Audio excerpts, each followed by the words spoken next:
Buenas tardes, mi nombre es Pedro Díaz Romo. En esta ocasión voy a platicarles de los planes de ventas y operaciones, para lo cual me voy a auxiliar de un mapa conceptual que he preparado. Muy bien, comenzamos. Un plan de ventas y operaciones se desarrolla a nivel agregado. Esto quiere decir que se desarrolla para todas las compañías para todos los productos de una compañía. Su propósito es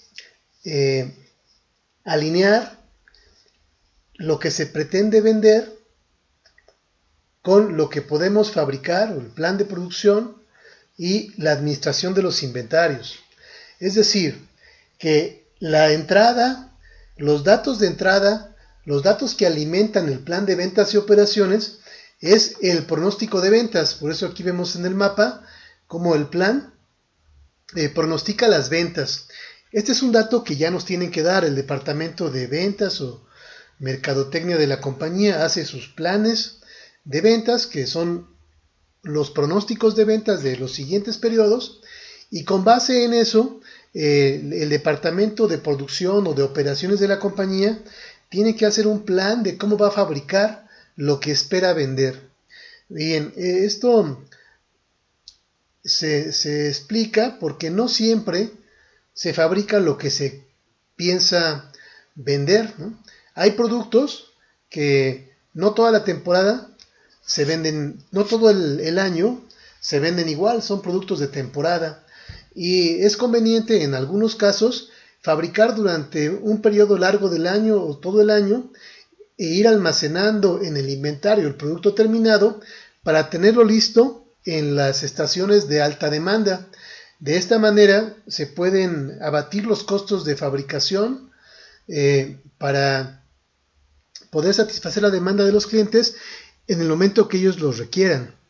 Muy bien, de eso se trata un plan de ventas y operaciones, de alinear lo que se pronostica vender con el plan de operaciones. Para ello vamos a tener un elemento muy importante que es el inventario, que justamente como lo vemos aquí en el mapa, es el amortiguador entre lo que se pretende vender y lo que vamos a fabricar o las operaciones, ¿no? Entonces, bueno, ya dijimos que nuestro plan de ventas y operaciones pronostica las ventas, planea las operaciones y el inventario amortigua lo que se planea vender con lo que se planea fabricar. Muy bien, pasamos entonces a ver que estos planes de operaciones o planes de ventas y operaciones que en realidad están encaminados a planear la producción, porque lo que se planea vender no lo podemos modificar, es un dato de entrada y es lo que nosotros deseamos hacer, y lo que podemos modificar es cómo lo voy a fabricar, cómo voy a fabricar lo que voy a vender. Como ya platiqué, como ya expliqué, cuando las ventas son mayores que la producción, lo que me sobra lo puedo mandar al inventario para que en periodos siguientes, cuando las ventas sean mayores de lo que puedo producir, tomo lo que tengo en el inventario para satisfacer la demanda de los clientes. Claro que estas decisiones tienen que tomarse en base a cálculos, conociendo lo que me cuesta fabricar y las variables que intervienen en la fabricación, que pueden verse alteradas o que pueden alterar los costos de fabricación, y lo que me cuesta mantener los productos en el inventario. Bueno, por lo tanto, las estrategias que se pueden utilizar para hacer un plan de ventas y operaciones, primero es la estrategia de persecución. Esta estrategia de persecución consiste en fabricar lo mismo que se desea vender, es decir, que el plan de operaciones es igual al pronóstico de ventas. Entonces, como conocemos lo que se planea vender, son los datos de entrada de nuestro plan de ventas y operaciones, nosotros asumimos que vamos a fabricar lo mismo que vamos a vender, y el plan de ventas y operaciones en la parte de las operaciones o de la producción va a ser igual al pronóstico de ventas, es decir, que estamos persiguiendo las ventas, por eso se llama plan de persecución. La siguiente estrategia es una estrategia nivelada. Esta estrategia nivelada en esta estrategia se debe nivelar la producción en función de las variables que influyen en la misma. Por ejemplo, si la producción depende únicamente de los empleados que tenemos, o sea, de la fuerza laboral, entonces yo podría saber cuánto voy a fabricar o planear cuánto voy a fabricar dependiendo de cuántos empleados tengo. Entonces puedo estar cambiando el número de trabajadores que tengo y con eso cambio la producción. Si no solamente depende el plan de producción de los trabajadores, sino que también de las máquinas, entonces podría también estar poniendo a trabajar más o menos máquinas para cumplir con la producción. Como se puede visualizar, cuando contrato y despido trabajadores o los dejo sin trabajar, eso me va a costar a mí como compañía.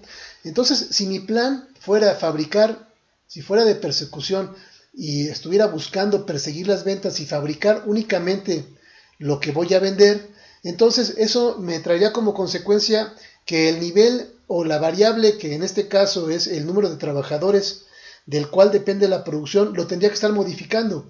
Por ejemplo, si en el mes de enero voy a fabricar 10,000 piezas y cada trabajador me puede hacer 1,000 piezas, yo tendría que tener 10 trabajadores. Pero si la demanda aumenta en el mes de febrero a 15,000 piezas, entonces tendría yo que contratar otros 5 trabajadores para poder, con 15 trabajadores, cada uno haciendo 1,000 piezas, fabricar 15,000 piezas, ¿no? Esto me traería como consecuencia, al mover el número de trabajadores tengo que contratar y a lo mejor si después tengo que producir menos, tengo que despedir. Y me va a llevar a traer costos de contratar y despedir, lo que no es conveniente.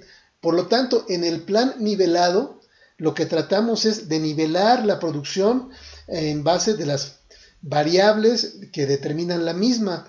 En el ejemplo del que estamos hablando, si la producción depende únicamente de los trabajadores, en este plan yo buscaría mantener mi fuerza laboral o mi número de trabajadores estable durante el periodo que estoy planeando, que puede ser 1 año, 6 meses o 3 meses, depende del periodo que voy a planear. Entonces mantengo nivelado o al mismo nivel el número de trabajadores y con eso la producción va a mantenerse más o menos también al mismo nivel, porque depende del número de días laborables de cada mes y de algunas otras circunstancias. Es decir, que si mantengo el número de trabajadores, a lo mejor la producción mensual no va a ser la misma, pero va a ser cercana a lo que tendría yo cada mes, pero no me voy a gastar nada en contratar ni despedir. Entonces tengo una tasa de trabajadores nivelada que no me cuesta al momento de contratar o despedir. Lo que me va a costar es que si produzco más un mes de lo que puedo vender, lo voy a mandar al inventario, y al revés, cuando vendo más de lo que produzco, lo tomo del inventario. Entonces, si estoy produciendo más durante los meses en donde tengo menos demanda, puede ocurrir que mi inventario se aumente y me cueste más, ¿no? Entonces, eso se tiene también que evaluar en estos planes de ventas y operaciones con estrategia nivelada. La tercera estrategia es la estrategia mixta, en donde podemos combinar estas dos estrategias, la de persecución y nivelada, con el propósito de tener un plan que sea de menor costo. Si se puede que sea óptimo, pues que sea el óptimo. Muy bien, estas son las 3 estrategias que se pueden utilizar para hacer un plan de ventas y operaciones. Como la producción depende de varias, está en función de algunas variables. Vamos a ver estas variables que nos intervienen para el plan de producción o el plan de operaciones. Puede ser que las operaciones o la producción dependa únicamente de los trabajadores. Es decir, si contrato más trabajadores, aumenta mi fuerza de producción y mi cantidad de producción, y si despido, disminuye. Esto generalmente se utiliza en los ejemplos del libro, pero dentro de determinadas tasas de producción o rangos de producción puede funcionar, pero va a llegar un momento en donde también vamos a depender de otras variables, ¿no? Como puede ser el tiempo disponible. O sea, yo puedo tener 20 trabajadores en un turno, es decir, solamente tengo un turno disponible en los días laborables con los turnos, pero puedo meter un segundo turno, con lo cual aumentaría mi tasa de producción Y también puedo meter a estos trabajadores, a esos mismos trabajadores, los puedo mandar a tiempo extra, trabajando sábados y domingos o lo que la ley nos permita tener de tiempo extra, ¿no? Bien, entonces ya tenemos una segunda variable. La primera fueron los trabajadores, la segunda el tiempo disponible, que pueden ser los días laborables, los turnos con los que trabajo y el tiempo extra con el que puedo laborar. Pero aún así puede ser que estas dos variables tengan limitaciones por la capacidad instalada, ¿no? Por ejemplo, si tengo solamente 10 máquinas de costura o máquinas de coser, entonces podría tener 10 trabajadores en el primer turno, ¿no? Y tengo 10 máquinas. Necesito producir más, puedo meter otros 10 trabajadores en el segundo turno, porque solamente tengo 10 máquinas. Si necesito producir más, puedo meter otros 10 trabajadores en el tercer turno, y bueno, ya estoy ahí agotando mi capacidad instalada. Todavía podría meter tiempo extra de mis trabajadores en primero, segundo y tercer turno, y ahí se vería agotada mi capacidad instalada. Por lo tanto, ya no puedo aumentar mi producción, aunque aumente los trabajadores, el tiempo disponible ya no lo puedo aumentar, y lo que tendría que aumentar es la capacidad instalada, ¿no? Es poner más máquinas, o rentar otro local, o comprar máquinas de mayor producción o de más rápidas, ¿no? Entonces esta puede ser otra variable, la capacidad instalada, de la cual dependan la producción o las operaciones. Si no me alcanza con los trabajadores que ya mandé segundo y tercer turno, con todo el tiempo que estoy usando y con mi capacidad instalada, todavía podría aumentar mi producción o disminuirla, depende, utilizando la maquila, es decir, mandando a fabricar las piezas que produzco con otra compañía, ¿no? Es una estrategia que también se utiliza. Entonces, todas estas variables, que en algunos libros les dicen variables de agregado, son las variables de las cuales depende la producción o las operaciones que tenemos que considerar al momento de que se elaboren los planes de ventas y operaciones de cualquiera de las estrategias, ya sea persecución, nivelada o mixta. Muy bien, esto es lo que preparé para dar una introducción a los planes de ventas y operaciones, y en otros videos voy a explicar cómo es que se elaboran con detalle. Muy bien, es todo por el momento. Gracias. Hasta luego.